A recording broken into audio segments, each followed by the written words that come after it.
This is Val Schober, and this is Module 8, the legal aspects of teacher evaluation.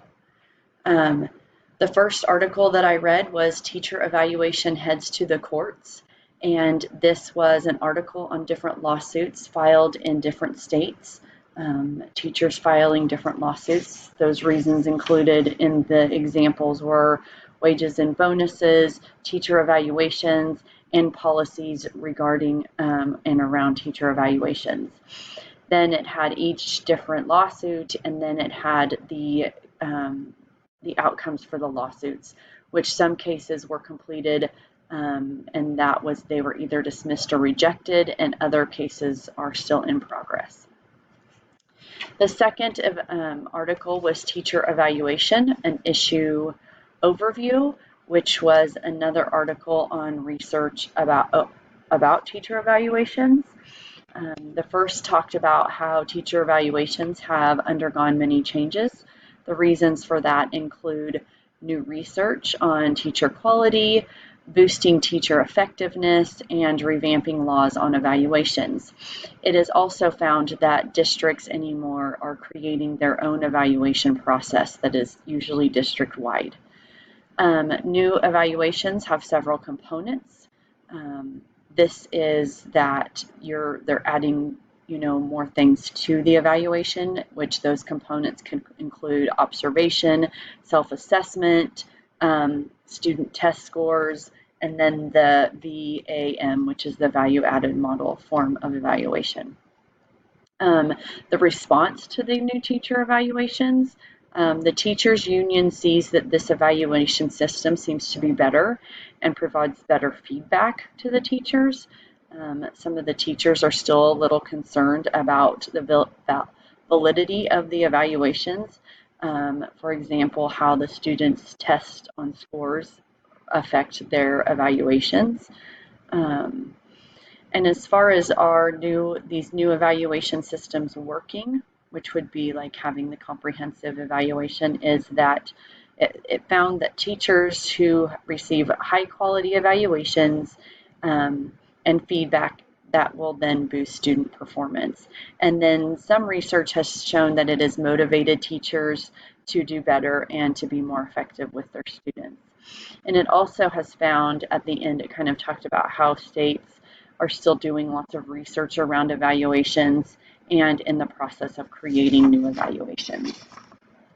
The next article was a good resource guide on teacher evaluation.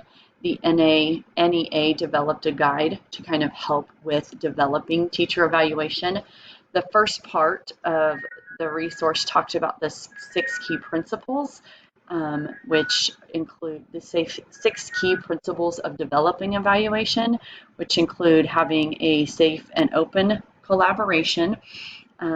Measures of teacher performances are most helpful and meaningful when they are based on multiple ratings.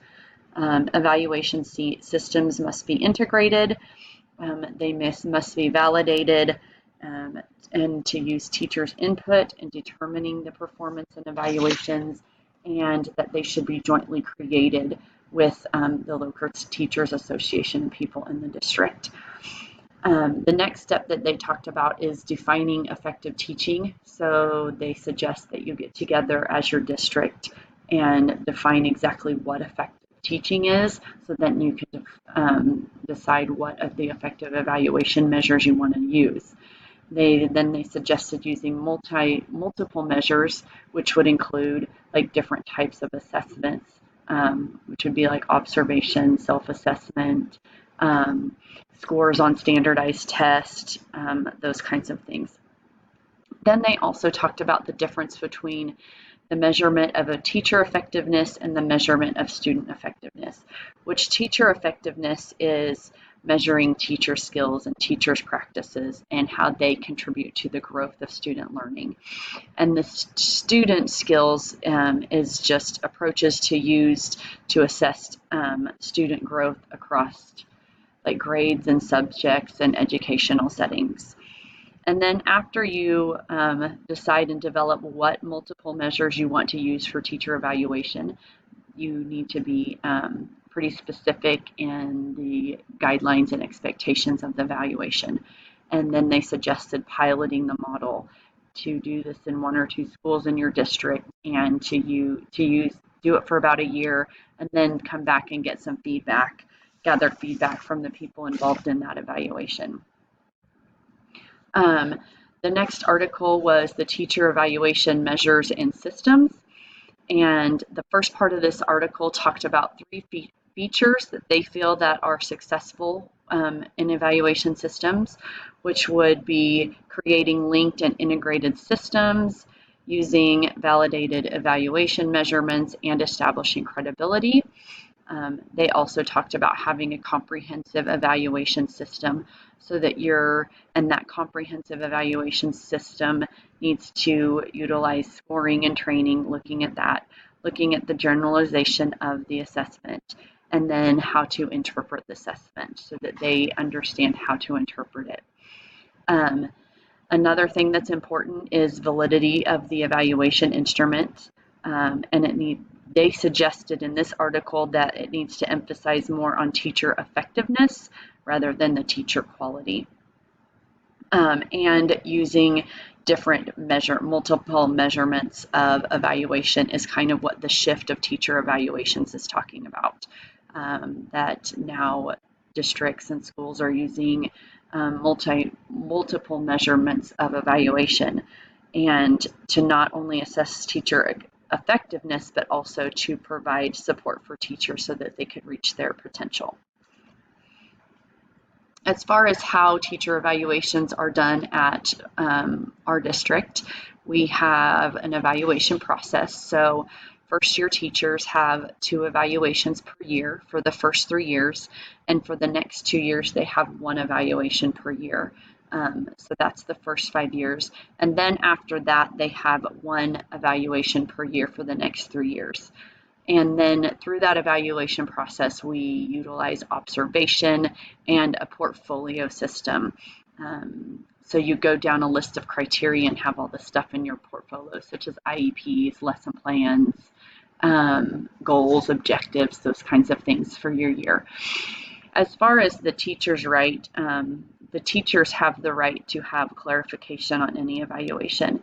They also, if they don't feel that the evaluation is accurate, they can request a second evaluation to get kind of a second opinion on things that happened, and they can also request to have the assistant director be part of that evaluation. We have a nice open system too, so that teachers have the right to ask questions, get clarification on the evaluation system or things that they saw in the evaluation system. And we also use the teacher evaluation system to create growth for teachers and staff. If the director, assistant director, or actually myself, if I'm doing an evaluation on my staff and I feel like things need to change, or things have happened that we need to make some corrections or changes on, we create an action plan. And that action plan is created with the staff member, and then we review it in a month to see if things have changed. If they haven't, they do have the chance to have another action plan. And then kind of that's outlined exactly what the steps will happen.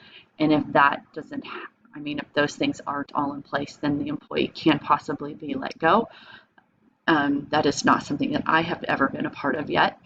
And so if somebody is unjustly let go, they have the right to involve KNEA and have due process. So, like I said, I've not been part of that yet. The legal case that I looked up was Sally Scribner and Mark McNeam versus the Board of Education USD 492 and the state of Kansas. And what they did was they felt that they were let go and their contract was renewed, but they didn't get exact reasons for that. So that's kind of what they felt like they were not given due process rights. They felt like they were a breach of contract, and there was no justification on any of it. Their contract was not renewed. So they went to the district court, and the district court ruled in favor of the Board of Education. And then they moved to the Kansas Supreme Court, but the case was rejected. My reflection is actually, I thought this was a very interesting module. I don't know that I've ever looked into the legal aspects of an evaluation or evaluation process. And actually, I've never actually looked into more of due process and the guidelines of that. So I did a lot of researching and looking up exactly what the Kansas due process laws are. I'm going to be going to my director and my superiors and kind of see exactly, because I don't know that exactly I know all of the steps and everything that I need to know in that aspect. So that's something that I am going to be looking more into as I am completing this program and moving into more an administrative position.